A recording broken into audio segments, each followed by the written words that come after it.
Assalamualaikum warahmatullahi wabarakatuh. Puji syukur kita panjatkan kehadirat Allah Subhanahu wa taala yang telah memberikan kita nikmat berupa nikmat kesempatan, kesehatan untuk bertemu dalam video kali ini.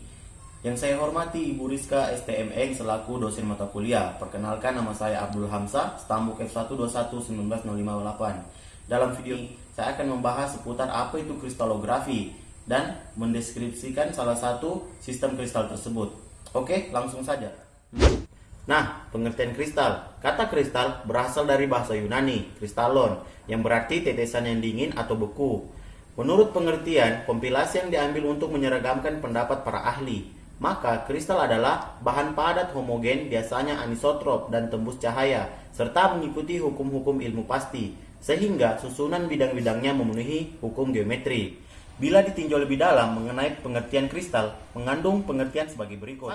1. Bahan padat homogen, biasanya anisotrop dan tembus cahaya. Tidak termasuk di dalamnya cair dan gas, tidak dapat diuraikan ke senyawa lain yang lebih sederhana oleh proses fisika, terbentuknya oleh proses alam.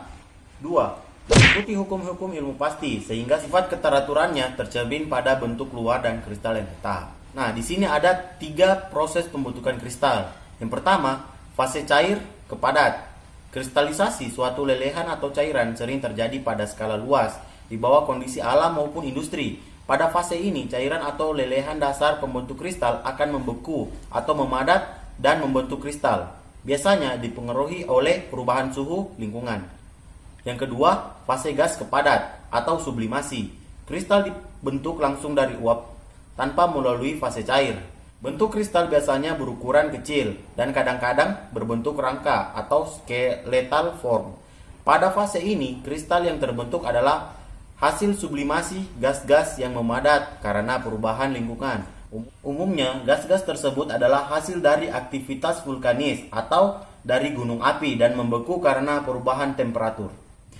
Fase yang ketiga adalah fase padat ke padat. Proses ini dapat terjadi pada agregat kristal di bawah pengaruh tekanan dan temperatur atau deformasi. Yang berubah adalah struktur kristalnya, sedangkan susunan unsur kimia tetap atau rekristalisasi. Fase ini hanya mengubah kristal yang sudah terbentuk sebelumnya karena terkena tekanan dan temperatur yang berubah secara signifikan, sehingga kristal tersebut akan berubah bentuk dan unsur-unsur fisiknya. Namun komposisi dan unsur kimianya tidak berubah karena tidak adanya faktor lain yang terlibat kecuali tekanan dan temperatur.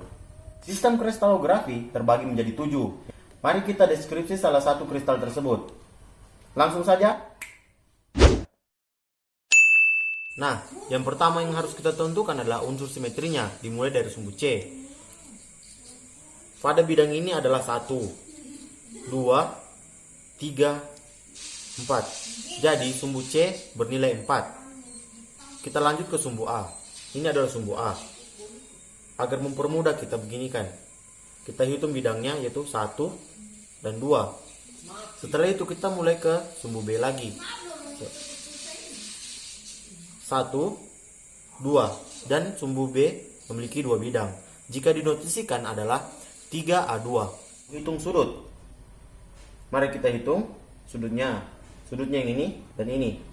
1, 2, 3, dan 4. Bernilai 4. Dan jika dinotasikan ialah 4A2. Untuk menghitung bidangnya, kita dimulai dengan sisi ini. Ini adalah bidang. Dan sisi bawah bidang ini, itu dihitung 1, 2, 3, dan 4. Nilai bidangnya adalah 4 dan dinotasikan dengan 4A2. Selanjutnya kita akan menghitung berapa mirror atau pencerminan dan berapa plane, bukan pencerminan. Pertama, pencerminan. 1, 2, dan 3. Pencerminan bernilai 3, jadi kita tulis dengan 3M. Yang bukan pencerminan bernilai 1, 2, 3, 4, 5, dan 6. Yang bukan pencerminan bernilai 6, jadi kita tulis 6P atau 6 plane.